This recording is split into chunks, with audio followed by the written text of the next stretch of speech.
അത് ഒരു പരാതി കൂടെ ഉണ്ട്. അങ്ങനെ ആ 2 അംഗങ്ങളില്ലാതെ ഫെബ്രുവരി 4-ാം തീയതി മുതൽ ഇന്ന് വരെ വഖഫ് ബോർഡ് എടുത്തിട്ടുള്ള തീരുമാനങ്ങൾ അസാധുവാക്കണം. മുനമ്പത്തെ വിഷയത്തിൽ ഉമീദ് പോർട്ടലിൽ രജിസ്റ്റർ ചെയ്യാനൊരു തീരുമാനം വഖഫ് ബോർഡ് എടുത്തു. പക്കാ നിയമവിരുദ്ധമാണ്. ഇന്ത്യയുടെ പരമോന്നത കോടതിയുടെ വിധിയെ അംഗീകരിക്കുന്നു. ഇതിൽ ഭാരതീയ ജനതാ പാർട്ടി കേരള ഹൈക്കോടതിയിൽ സമർപ്പിച്ചിട്ടുള്ള ഹർജിയുടെ എല്ലാ വാദമുഖങ്ങളും സുപ്രീം കോടതി അംഗീകരിക്കുന്ന സാഹചര്യമാണ് ഉണ്ടായിട്ടുള്ളത്. ഇന്ന് കഴിഞ്ഞ ഓർഡറിൽ ബഹുമാനപ്പെട്ട ഹൈക്കോടതിയുടെ ഉത്തരവിൽ 6-ാമത്തെ പാരഗ്രാഫിൽ the board shall for the time being function under the supervision of joint secretary എന്ന ആ ഒരു സെൻറ്റൻസ് മാത്രമാണ് ബഹുമാനപ്പെട്ട ഹൈക്കോടതി ഇടപെട്ടിട്ടുള്ളത്.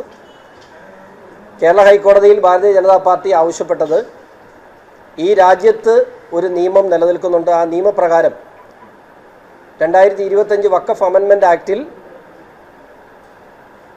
സർക്കാർ കൊണ്ടുവന്ന നിയമമെന്തോ അത് അനുസരിക്കാൻ സംസ്ഥാന സർക്കാരും ബാധ്യസ്ഥരാണ് എന്നുള്ളതാണ് കേരള ഹൈക്കോടതിയുടെ വിധിയിലൂടെ നമുക്ക് മനസ്സിലായത്. അതാണ് ഭാരതീയ ജനതാ പാർട്ടി ആവശ്യപ്പെട്ടതും. ആ കാര്യത്തിൽ ഹൈക്കോടതിയുടെ ഉത്തരവിൽ ഈ നിമിഷം വരെയും സുപ്രീം കോടതി ഇടപെട്ടിട്ടില്ല. അതുമാത്രമല്ല, ബാക്കിയുള്ള കാര്യങ്ങൾ കേരള ഹൈക്കോടതിയുടെ തീരുമാനത്തിലാണ് സുപ്രീം കോടതി വിട്ടിട്ടുള്ളത്. അതുകൊണ്ട് തന്നെ ഈ വിധി അങ്ങേറ്റം സ്വാഗതാർഹമാണ്. അത് ബോർഡ് ആരുടെ വരണമെന്നൊന്നും BJP പറഞ്ഞിട്ടില്ല. അത് പിണറായിയുടെ ബോർഡാണെങ്കിലും VD സതീശൻ്റെ ബോർഡാണെങ്കിലും ആ ബോർഡിൽ കേന്ദ്ര സർക്കാർ കൊണ്ടുവന്ന വഖഫ് അമെൻമെൻറ്റ് ആക്ട് പ്രകാരമുള്ള ബോർഡാണ് കോൺസ്റ്റിറ്റ്യൂട്ട് ചെയ്യേണ്ടത് എന്നുള്ളതാണ് ഭാരതീയ ജനതാ പാർട്ടിയുടെ ഈ വിഷയത്തിലുള്ള നിലപാട്. ആ നിലപാട് സുപ്രീം കോടതിയും ഒരു തരത്തിലും ഇടപെട്ടിട്ടില്ല എന്നുള്ളത് അങ്ങേയറ്റം സന്തോഷകരമാണ് എന്ന് അറിയിക്കുന്നു. ഇവിടെ ബോർഡ് പിരിച്ചുവിടാനും അതിനെ റീകോൺസ്റ്റിറ്റ്യൂട്ട് ചെയ്യാനും സെക്ഷൻ 14 അനുസരിച്ച്, സെക്ഷൻ 14 എന്ന് പറയുന്നത് വളരെ കൃത്യമായി 11 അംഗങ്ങൾ ആരൊക്കെ ആയിരിക്കണമെന്ന് വളരെ കൃത്യമായി സെക്ഷൻ 14 വഖഫ് അമെൻമെൻറ്റ് ആക്ട് പറയുന്നു. ആ സെക്ഷൻ 14 അനുസരിച്ചുള്ള ബോർഡിനെ റീകോൺസ്റ്റിറ്റ്യൂട്ട് ചെയ്യാൻ തയ്യാറാണ് എന്നുള്ളത് സംസ്ഥാന സർക്കാർ കേരള ഹൈക്കോടതിയിൽ സത്യവാങ്മൂലത്തിൽ അറിയിച്ചതാണ്. ആ നിലപാട് അങ്ങനെ അല്ല എന്നാണ് മുസ്ലിം ലീഗ് പറയുന്നത്. ഇത് കേരളത്തിലെ ജനങ്ങളെ കണ്ണിൽ പൊടിയിടാനും കേരളത്തിലൊരു വർഗീയ ധ്രുവീകരണം നടത്താനും ഒക്കെ മുസ്ലിം ലീഗ് നടത്തുന്ന ശ്രമം, അതിന് പിണറായി വിജയനും ആ നിലപാട് സ്വീകരിച്ചു. പക്ഷേ ഞങ്ങളെ ബാധിക്കുന്ന വിഷയങ്ങളല്ല. ഞങ്ങളെ ബാധിക്കുന്ന വിഷയം the law of the land.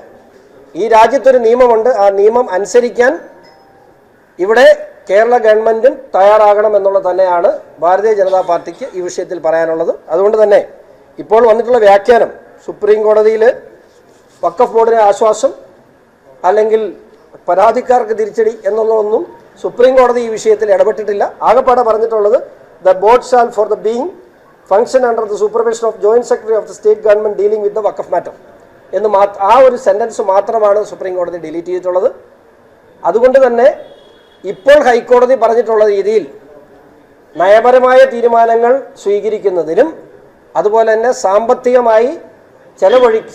ചെലവഴിക്കുന്നതിനും വഖഫ് ബോർഡിനുള്ള എല്ലാ നിയന്ത്രണങ്ങളും ഹൈക്കോടതി ഉത്തരവ് പ്രകാരം തന്നെ തുടരും എന്ന് എല്ലാവരെയും അറിയിക്കുന്നു. അല്ല, സത്യവാങ്മൂലത്തിൽ പറഞ്ഞിട്ടുള്ള കാര്യങ്ങൾ ഞാൻ തർക്കിക്കേണ്ട വിഷയമല്ലല്ലോ. നിങ്ങളുടെ കയ്യിലെല്ലാം അതിൻ്റെ കോപ്പി ഉണ്ടല്ലോ. സംസ്ഥാന സർക്കാർ ഫയൽ ചെയ്തിട്ടുള്ള സത്യവാങ്മൂലത്തിൽ strictly in compliance with section 14 ready to constitute in strictly in compliance with section 14 എന്ന് സർക്കാർ പറഞ്ഞിട്ടുള്ള ഒരു സത്യവാങ്മൂലത്തെ ഇല്ല എന്ന് മുസ്ലിം ലീഗിൻ്റെ ജനറൽ സെക്രട്ടറി പറഞ്ഞാൽ അതെങ്ങനെ അംഗീകരിക്കാൻ കഴിയുക? അത് കേരള ഹൈക്കോടതിയിൽ അവർ സമർപ്പിച്ചു. കേരള ഹൈക്കോടതിയിൽ നിന്നും അത് ഇന്ന് സുപ്രീം കോടതിയിലും അവർ സമർപ്പിച്ചിട്ടുള്ള ഡോക്യുമെൻസിൽ അതുണ്ട്. അതില്ല എന്ന് ഇനി എങ്ങനെയാണ് മുസ്ലിം ലീഗിൻ്റെ ജനറൽ സെക്രട്ടറിക്ക് പറയാൻ കഴിയുക? ബോർഡിന് മുമ്പോട്ട് പ്രവർത്തിക്കാൻ നമുക്ക് ബോർഡ് പ്രവർത്തിക്കുന്നതിൽ വഖഫ് ബോർഡ് അവിടെ ഉണ്ടാകണം. വഖഫ് ബോർഡിനെതിരെ അല്ല BJP നിലപാട് സ്വീകരിച്ചത്. വഖഫ് ബോർഡിൻ്റെ പ്രവൃത്തിയിൽ വഖഫ് അമെൻമെൻറ്റ് പ്രകാരമുള്ള നിയമം പാലിച്ചുകൊണ്ടേ പ്രവർത്തിക്കാവൂ. അതേ ഉള്ളൂ. വഖഫ് ബോർഡിൽ എത്ര അംഗങ്ങൾ വരണം, അല്ലെങ്കിൽ വഖഫ് ബോർഡിന് അംഗങ്ങൾ ആരായിരിക്കണമെന്ന് സംസ്ഥാന സർക്കാർ തീരുമാനം എടുക്കണ്ട. BJP അതിനകത്ത് അഭിപ്രായം പറഞ്ഞിട്ടില്ല. പക്ഷേ അതിൽ പിണറായിയും കള്ളത്തരം കാണിച്ചു. പിണറായി പറഞ്ഞെന്താ? പിണറായിയുടെ ഇതിനകത്ത് the rest 2 members will be appointed shortly എന്നാണ് ഫെബ്രുവരി മാസം 4-ാം തീയതി അന്നത്തെ പിണറായി സർക്കാർ പുറപ്പെടുവിച്ച ഗസറ്റ് പബ്ലിക്കേഷനിൽ പറഞ്ഞിട്ടുള്ളത്. അപ്പോൾ അതിൻ്റെ ഇൻറ്റൻഷനും എന്തായിരുന്നു? രണ്ടുപേരെ തുറന്ന് നിയമിക്കും. ആ രണ്ടുപേരെ നിയമിച്ചാൽ ഞങ്ങളുടെ പ്രശ്നം അവസാനിച്ചു. ഞങ്ങൾക്ക് മറ്റ് പരാതികളില്ല. അത് ഒരു പരാതി കൂടെ ഉണ്ട്. അങ്ങനെ ആ 2 അംഗങ്ങളില്ലാതെ ഫെബ്രുവരി 4-ാം തീയതി മുതൽ ഇന്ന് വരെ വഖഫ് ബോർഡ് എടുത്തിട്ടുള്ള തീരുമാനങ്ങൾ അസാധുവാക്കണം. കാരണം അവിടെ ആ 2 അംഗങ്ങൾ കൂടിയാലേ ബോർഡ് പൂർണ്ണമാകും. ഭൂരിപക്ഷം ഉണ്ടാകാൻ ബോർഡിൽ. പക്ഷേ ഈ 2 അംഗങ്ങൾ നിർണായകമാണ്. കാരണം ആ 2 നോൺ മുസ്ലിം അംഗങ്ങൾ എന്ന് പറഞ്ഞാൽ, ഇപ്പോൾ ഉദാഹരണമായി പറഞ്ഞാൽ മുനമ്പത്തെ വിഷയത്തിൽ ഉമീദ് പോർട്ടലിൽ രജിസ്റ്റർ ചെയ്യാനൊരു തീരുമാനം വഖഫ് ബോർഡ് എടുത്തു. പക്കാ നിയമവിരുദ്ധമാണ്. കാരണം അതിൻ്റെ സർവേ നടപടികൾ പൂർത്തീകരിച്ചിട്ടില്ല. ഉമീദ് പോർട്ടലിൽ അപ്ലോഡ് ചെയ്യേണ്ടത് അതിൻ്റെ മുത്തവല്ലിയാണ്. മുത്തവല്ലി എന്ന് പറയുന്നത് ഫാറൂഖ് കോളേജാണ്. ഫാറൂഖ് കോളേജ് അറിഞ്ഞിട്ടില്ല. അപ്പം സ്വയം മുത്തവല്ലിയായി വഖഫ് ബോർഡ് തീരുമാനമെടുത്താണ് ഉമീദ് പോർട്ടലിൽ ആ മുനമ്പം ലാൻഡ്. അപ്പോൾ അതിൻ്റെ പുറകിലുള്ള കള്ളത്തരം എന്താണെന്ന് മനസ്സിലാക്കണം. ഉമീദ് പോർട്ടൽ രജിസ്റ്റർ ചെയ്തു. അപ്പോൾ ആ രജിസ്ട്രേഷൻ ഉൾപ്പെടെയുള്ള കാര്യങ്ങൾ വഖഫ് ബോർഡ് എടുത്ത തീരുമാനങ്ങൾ അത് റദ്ദു ചെയ്യണോ വേണമോ എന്നുള്ളത് ഇനി ഹൈക്കോടതി തീരുമാനിക്കേണ്ട വിഷയങ്ങളാണ്. ഇല്ല, ഞാൻ ഇതിനു മുമ്പും പത്രസമ്മേളനത്തിൽ പറഞ്ഞിട്ടൊരു കാര്യം, ഇത് മുസ്ലിം സമുദായത്തിനെതിരെ ഒരു നീക്കമായി വ്യാഖ്യാനിക്കുന്നത് മുസ്ലിം ലീഗിൻ്റെ അജണ്ടയാണ്. അതിന് BJP നിന്ന് കൊടുക്കേണ്ട കാര്യമില്ല. BJPക്ക് അങ്ങനെ ഒരു അജണ്ട ഇല്ല. അത് മുസ്ലിം ലീഗിൻ്റെ അജണ്ടയാണ്.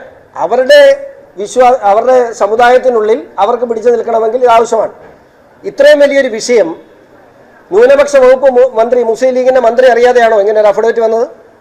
ഇങ്ങനെ അല്ലാതെ ഈ രാജ്യത്തൊരു നിയമം ഉണ്ടെങ്കിൽ ആ രാജ്യത്തിൻ്റെ നിയമത്തിന് വിരുദ്ധമായി സർക്കാരിന് ഒരു അഫിഡവിറ്റും കൊടുക്കാൻ കഴിയില്ല.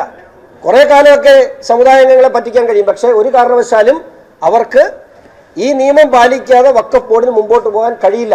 ആത്യന്തികമായി ഇതിൻ്റെ വിജയം ഞങ്ങൾ പറയുന്നിടത്തായിരിക്കും എന്നുള്ള കാര്യത്തിൽ ഒരു സംശയമാണ്. അല്ല, അത് ഞാൻ നേരത്തെ മറുപടി പറഞ്ഞിരുന്നു. ഈ രാജ്യത്തിൻ്റെ, ഇന്ത്യ മഹാരാജ്യത്തിൻ്റെ ഭാഗമാണെന്നുള്ളത് മുസ്ലിം ലീഗ് മറക്കരുത്. ഈ രാജ്യത്തിൻ്റെ ഭാഗമാണ്. ഈ രാജ്യത്തൊരു നിയമം ഉണ്ടെങ്കിൽ അതനുസരിക്കാൻ മുസ്ലിം ലീഗിനും ബാധ്യതയുണ്ട്. ഇതൊക്കെ പറയേണ്ടവർ പറയും.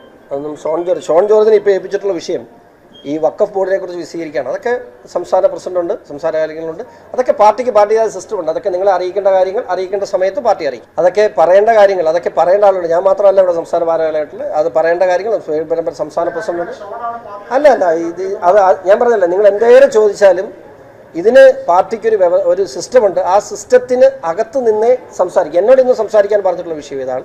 അതിനപ്പുറത്തേക്ക് എൻ്റെ വായിൽ നിന്നൊന്നും നിങ്ങൾക്ക് കിട്ടില്ല.